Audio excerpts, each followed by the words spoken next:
Shalom a todos. Hoje nós meditaremos rapidamente sobre a carta de Yehudá, ou a carta de Judas, ou como ela também é conhecida, Atos dos Apóstatas. Isso mesmo, Atos dos Apóstatas, porque ele trata muito desse tema. Quem é Yehudá ou Judas? Judas, ele começa dizendo que ele é um servo de Yeshua, é um escravo de Yeshua, o Messias, irmão de Tiago. Tiago é a carta a qual nós estudamos, por isso que gostaria de fazer na sequência um pequeno resumo desta carta de Yehudá. É uma carta que trata de muitos assuntos, tem muitas chaves, muitos insights sobre muitas coisas, muitos fatores espirituais que acontecem. Ele fala para quem é o destino da carta, para os que foram chamados, amados por Deus Pai e guardados por Yeshua, o Messias. 3 coisas importantes: chamados. Muitos são chamados, mas poucos escolhidos. Qual é o nosso chamamento? Nós fomos chamados para ser filhos de Deus, embaixadores do Messias, filhos da luz, para sermos luz no meio das trevas e tantas outras coisas. Você pode achar o vídeo aqui, o que eu sou no Messias. Amados por Deus Pai. O amor de Deus é um tema sobressalente nessa carta, tanto no começo quanto no final dessa carta. É muito importante que nós preguemos o amor de Deus. Por quê? Porque Deus é amor, e aqui ele lembra das cartas de João, que é importante estudá-las, vê-las, meditar nelas. Por quê? Porque sem o amor de Deus, nós temos um Deus deficiente. Hoje, as pessoas estão vivendo de alta performance, e isso é algo muito grave. Por quê? Porque nem todos atingem um padrão, seja físico, intelectual, padrão de beleza, como a sociedade quer, padrão de santidade. Mas devemos sempre buscar, é óbvio, a santidade, a perfeição. Devemos buscar cada vez mais nos tornar melhores em nossas vidas. Mas há uma coisa, que é o amor incondicional de Deus.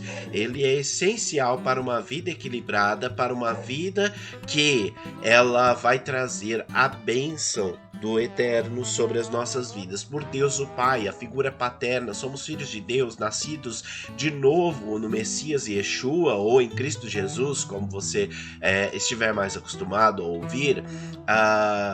Por quê? Porque ele nos adotou. Todos quantos o receberam se tornaram filhos de Deus. E então temos o DNA divino em nós, né? Temos uma nova semente, guardados por Yeshua, o Messias. A terceira coisa que Yehudá, o Judas, nos fala é que estamos guardados pelo poder de Yeshua. Estamos guardados nele. Ninguém, nada pode nos tocar sem a permissão dele.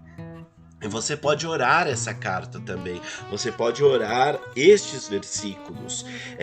Sim, você pode colocar eu, escravo de Yeshua, o Messias, irmão, para mim que fui chamado, amado por Deus e sou guardado por Yeshua. Obrigado, Pai, pelo teu chamado. Obrigado, Pai, por ser amado por ti, pelo teu grande amor, imensurável amor, e por estar guardado em Yeshua. Ele me guarda, ele me livra de todo mal, e ele é o meu Messias.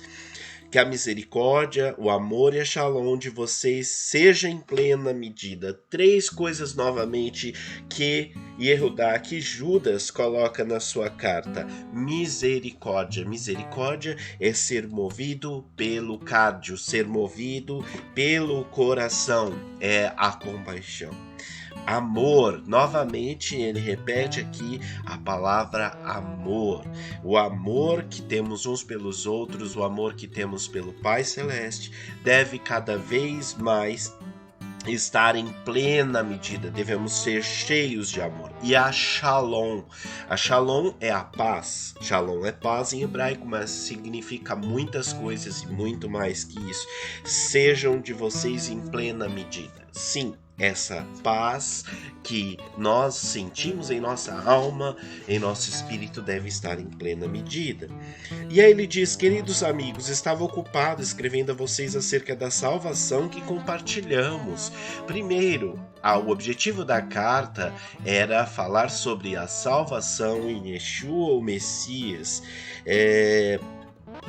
quando senti necessidade de escrever, insistindo em que continuassem contendendo com veemência pela confiança que uma vez foi confiada ao povo do Eterno. Outras versões trazem a fé que uma vez foi dada aos santos. Então, esse está falando sobre o corpo de doutrinas dos apóstolos que foi entregue. E ele fala sobre batalhar, sobre pela fé. Batalhar pela fé.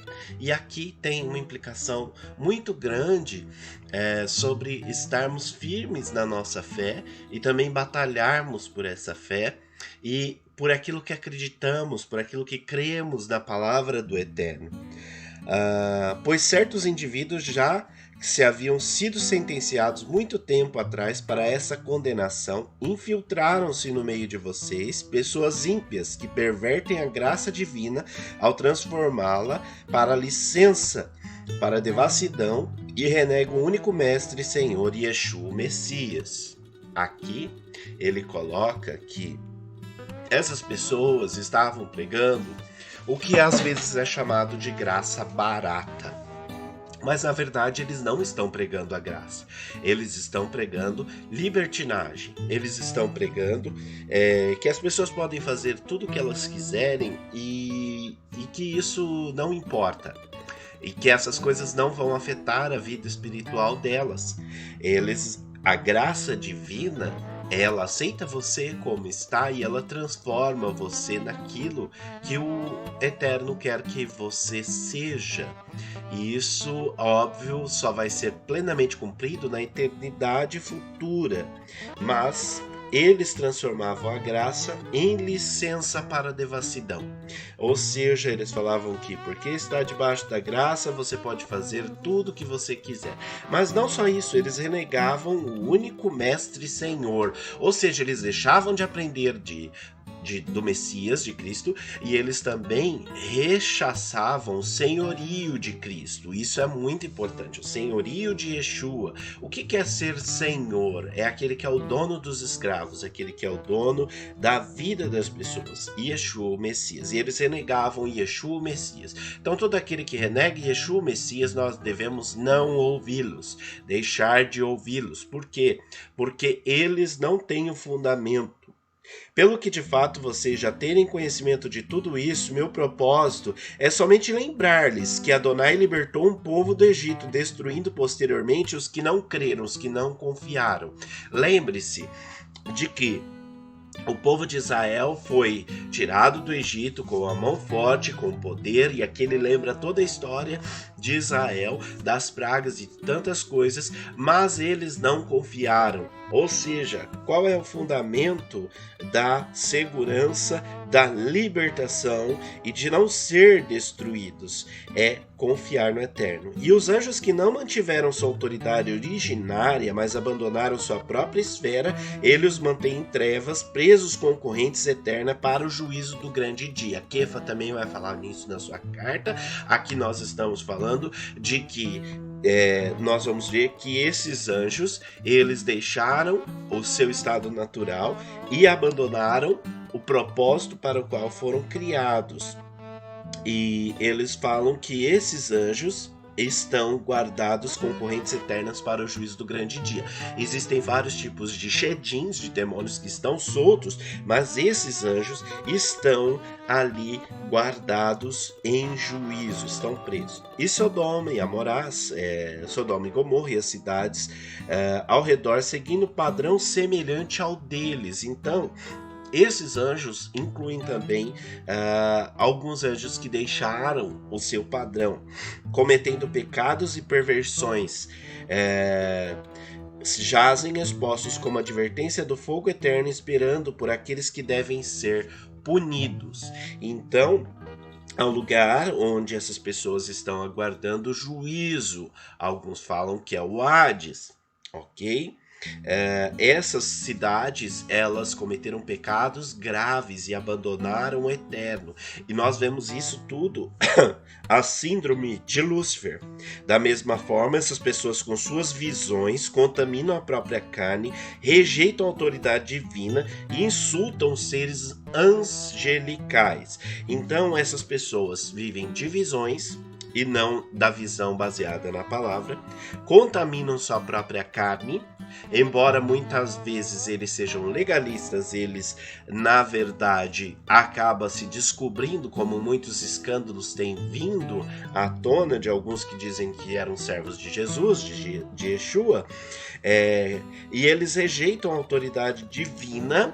Aqui ele está falando sobre a palavra do Eterno e insultam os seres angelicais. Aqui ele está falando sobre aquilo que os anjos acabam sofrendo por ver essas pessoas. Quando Miguel, né, um dos principais anjos, disputou com o adversário acerca do corpo de Moshe, de Moisés, não ousou fazer acusação ofensiva contra ele, mas disse: Adonai o repreenda. Muitos que estão nos ministérios chamados ministérios equibalísticos ou ministérios de libertação, às vezes são pessoas que não respeitam a autoridade divina, não respeitam a hierarquia divina, e muitas vezes essas pessoas se acham melhores que qualquer coisa, de que qualquer um. E até mesmo aqui ele dá o exemplo do anjo Miguel, o arcanjo Miguel, disputando com o adversário acerca do corpo de Moisés. Isso está no Tratado das Tábuas de Moisés, um livro que não está na Bíblia, mas ele faz uma citação aqui, e ele disse: o Senhor o repreenda. E que nós possamos também, quando nos encontrarmos frente ao adversário, nós possamos orar e pedir: o Senhor repreenda o maligno. Essa é uma oração muito poderosa. Entretanto, essas pessoas ofendem tudo que não entendem. São pessoas que brigam por qualquer coisa, ofendem o que não entendem, ou seja, elas usam palavras ofensivas e entendem naturalmente, sem raciocinar, como animais. Porque essas mesmas coisas serão destruídas. Então aqui o Judas fala sobre pessoas que não usam a mente no espírito. Elas entendem naturalmente, sem raciocinar, sem colocar a sua mente para trabalhar dentro da palavra, dentro do Espírito. Ele diz: como animais. Essas pessoas vivem como animais. Essas pessoas vivem por seus instintos, vivem por suas vontades e desejos. Elas não cumprem o propósito do Eterno nas suas vidas. E ele diz: por essas mesmas coisas, essas pessoas serão destruídas. Por quê? Porque o mal por si mesmo se destrói. E ele diz: ai deles, porque têm andado pelo caminho de Caim. Qual é o caminho de Caim? O caminho do assassinato, o caminho da briga, o caminho da destruição. Eles se entregaram em troca de dinheiro ao erro de Bilã. Aqui o segundo caso é quando elas se vendem e também praticam a feitiçaria, que foi o caso de Bilã. Ela se vendeu e foram destruídos na rebelião de Corá.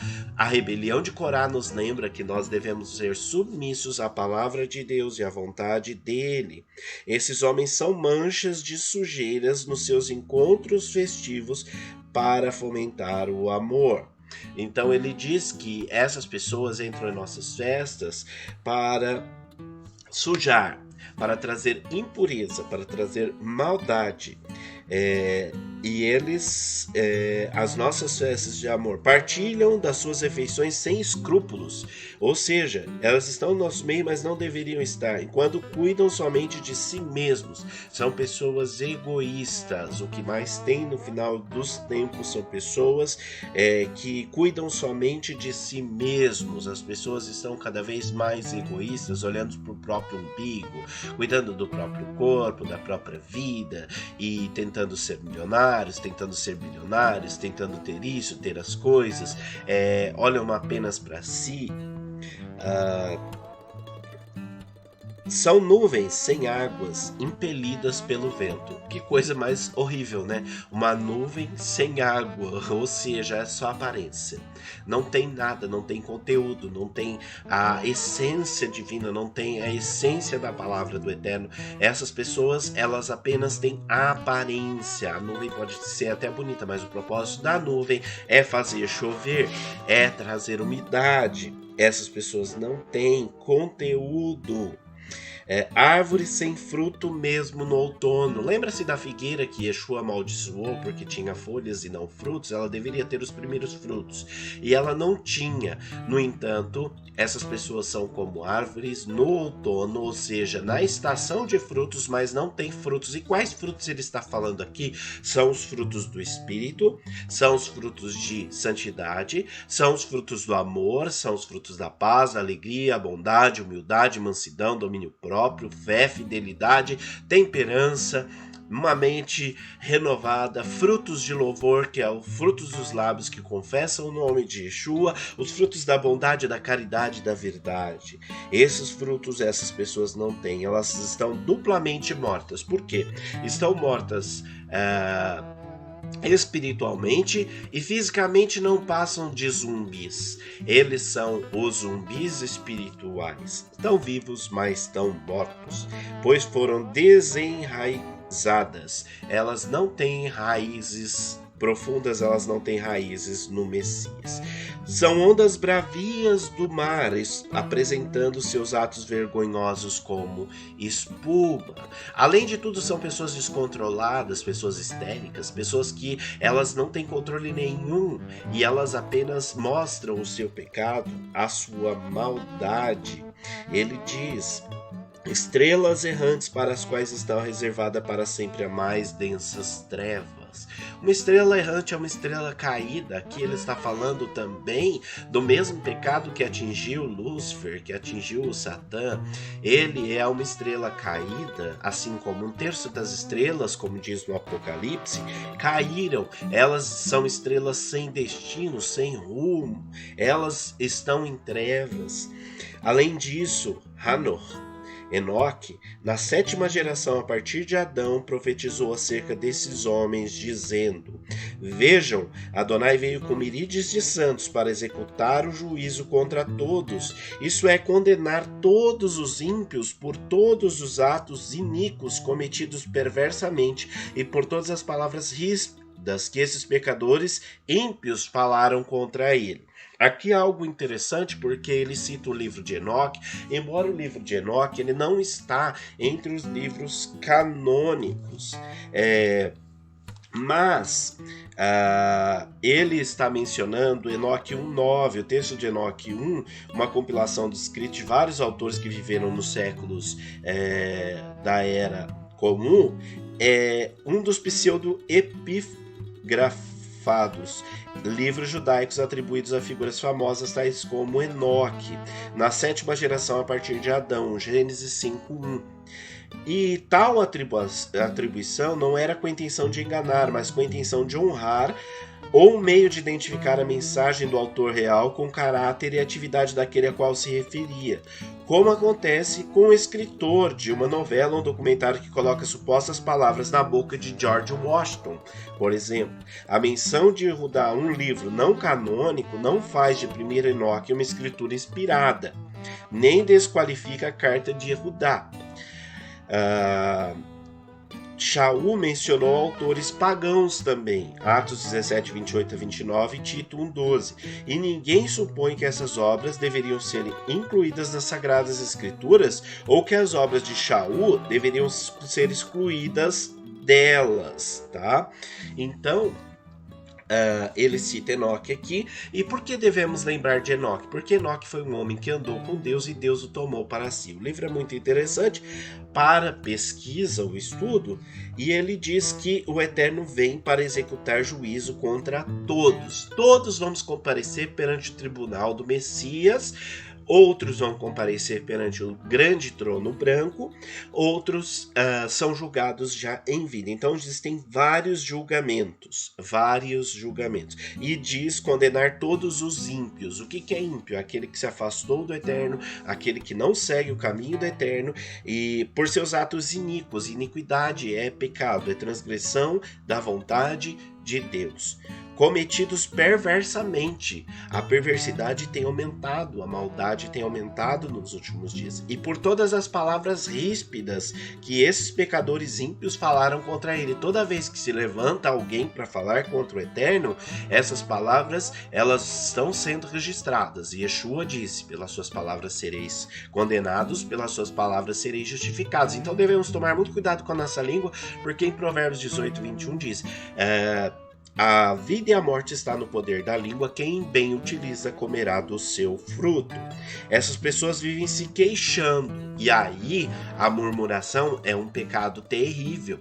Todas as vezes nós vemos que o inimigo se levanta contra as nossas queixas, descontentes com a sua sorte. Olha aqui que pesado. Muitas pessoas estão descontentes com aquilo que Deus permitiu ou aquilo que o Eterno permitiu em suas vidas ou fez em suas vidas. Elas estão descontentes. A nossa vida deve ser aprender como Shaul Hashali, o apóstolo Paulo, a estar contente em toda e qualquer situação. E seguem seus desejos impuros. Então nós devemos resistir à nossa carne. A carne milita contra o espírito contra a carne, mas nós devemos nos inclinar ao nosso espírito para todos têm esses desejos. E Yeshua diz que do coração do homem saem muitas coisas. São cheias de si e adulam os outros por interesse. Mais duas coisas muito atuais. Pessoas cheias de si, elas se acham o máximo, elas estão... O Instagram é algo que pode falar por si mesmo, né? As pessoas nas redes sociais, elas estão muito cheias de si. E Yeshua pregou uma mensagem um pouquinho diferente disso. Ele disse, se alguém quer vir após mim, a si mesmo se negue, tome sua cruz e siga-me. Não estou falando aqui contra baixo autoestima, esse tipo de coisa, mas estou falando contra a arrogância, contra a pessoa ser orgulhosa e soberba e adulam os outros por causa do interesse, ou seja, elas vivem para aquelas pessoas que podem lhe dar algo. Entretanto, vocês, queridos amigos, lembrem-se das palavras ditas antecipadamente pelos emissários de nosso Senhor Yeshua Messias. Ou seja, volte-se para a palavra, leia a palavra, medita nela dia e noite, e assim você prosperará o teu caminho espiritual. Eles lhe disseram, durante o Aharit Hayamim, nos últimos tempos, nos dias finais, no fim dos dias, existirão zombadores que seguirão suas paixões ímpias. O que eles zombam? Eles zombam da palavra do Eterno. Aqui nos lembra o livro de Salmos, capítulo 1. Você também acha um estudo de Salmos, capítulo 1, neste canal, que diz que o homem que não se assenta na roda dos escarnecedores, ok? Esse é bem-aventurado. Ele diz, eles seguirão suas paixões ímpias, eles seguem a carne com seus desejos. Eles são os que causam divisões. Pessoas que causam divisões, elas estão sendo controladas por seus impulsos, pela sua vontade, pelo seu querer, e elas não possuem o Espírito, é o que aqui Yehudá diz. Contudo, vocês, queridos amigos, edifiquem-se na sua santíssima confiança, na sua santíssima fé. Edifiquem-se na fé, firmem-se na fé, construam a sua fé baseada na palavra. A fé vem por ouvir e ouvir da palavra do Eterno. Ele diz, e orem em união com o Ruach HaKodesh, e orem em união com o Espírito Santo. Ou seja, orem no Espírito, orem sempre no Espírito, orem em união com o Espírito, mesclados com o Espírito. Mantenham-se, portanto, no amor de Deus. Ele fala que todas as coisas para vencer a síndrome de Lúcifer, para vencer os atos dos apóstatas, estar no amor de Deus. O amor de Deus é o que lança fora todo medo. O amor de Deus é o que nos faz cumprir toda a vontade do Eterno. É aquele que nos faz andar em santidade, enquanto esperam por nosso Senhor Yeshua, o Messias, para que ele lhes conceda a misericórdia que conduz à vida eterna. Esperar no Eterno é algo tremendo. Esperar o Messias, não só a sua volta, mas esperar nele a cada dia, esperar em sua misericórdia e esperar a vida eterna. Repreenda os que contendem, salvem outros, arrastando-os do fogo. A outros ainda demonstrem misericórdia com temor, odiando até mesmo as roupas contaminadas por seus vícios. Então ele fala sobre como devemos tratar as pessoas, repreender os que contendem, que é a pessoa que fica contendendo, brigando, salvar outros, arrancando-os do fogo. Nossa missão é ide e pregai as boas novas a toda criatura. A outros demonstrem misericórdia com temor. Devemos ser misericordiosos com temor, ou seja, ter misericórdia das pessoas, mas nunca passar a mão nos pecados, ok? Odiando até mesmo as roupas contaminadas por seus vícios. Então, ele fala sobre estar limpos de todo o mal. As roupas representam o caráter, a moral, aquele que pode impedi-los de cair e apresentá-los sem defeitos e cheios de alegria na presença da sua Shekhinah. Aqui ele fala, nos lembra de Yeshua. Yeshua é o que pode nos impedir de cair. O Eterno é o que pode nos impedir de cair. A Ruach HaKodesh é o que pode nos impedir de cair. E ele pode apresentar a si mesmo sem defeito e cheios de alegria.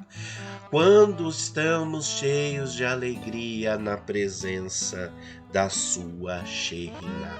Isso aqui é uma chave. Sempre que você se enche da alegria do Eterno, a alegria do Eterno é a sua força, você é cheio da sua presença. A Deus somente, nosso libertador. É Ele quem pode nos libertar. Nenhuma pessoa pode nos libertar. Mediante Yeshua. A libertação vem mediante Yeshua, o nosso Messias, o nosso Senhor. Sejam glória, majestade, poder e autoridade, antes de todos os tempos, agora e para todos sempre. Amém. Yeshua merece toda a honra, toda a glória, né? Ele deve ser honrado. Majestade, ele é o nosso rei. Poder, ele é o todo-poderoso. Autoridade, toda autoridade foi dada a Yeshua no céu e na terra, antes de todos os tempos. Ele é eterno, um com o eterno. Agora, no presente, ele atua em nossas vidas e para todos sempre no futuro. Amém. A palavra amém é uma palavra muito forte, muito poderosa. Shalom, shalom.